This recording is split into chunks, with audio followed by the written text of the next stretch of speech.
आज चाहिँ सासूको करेछ बारीतिर है।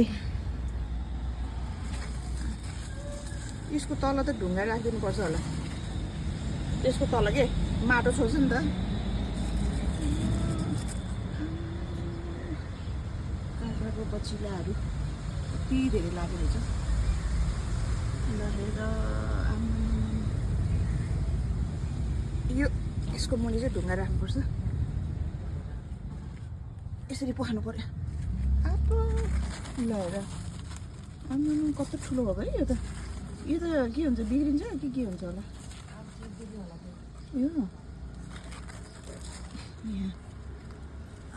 ऊ त्यो त नि हाले रहेछु, टन्नै फलेछ है यसपालि त काँक्रा त।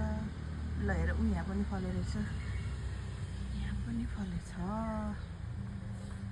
ऊ माथि पनि फले रहेछ, माथि फलेछ। अनि त्यो सिमी कस्तो कालो सिमी, कालो। यसको पात पनि कालो हुने रहेछ नि त, पातै कालो है। कस्तो अचम्म यसपालि।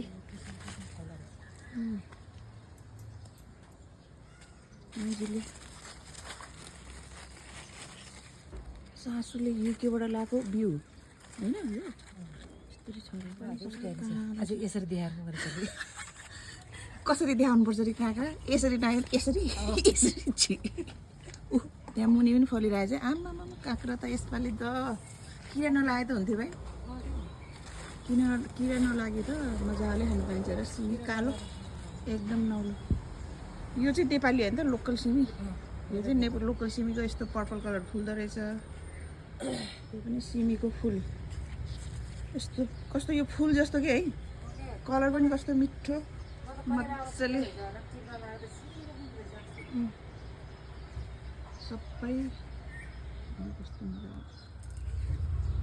सबै सासूको करेछ बारी। अनि यता मेरो फुलबारी। हाम्रो घरमा चाहिँ सासूको डिपार्टमेन्ट चाहिँ तरकारीतिर हो, मेरो चाहिँ फुलहरूतिर है साथीहरू। आज रातिको ठुलो पानीको मिठाई हेर्नु त, मेरो डालिया फुलहरू सबै बाँचिदिएको छ। यो सबै मर्निङको अपडेट है साथीहरू, बिहान उठेपछिको अपडेट।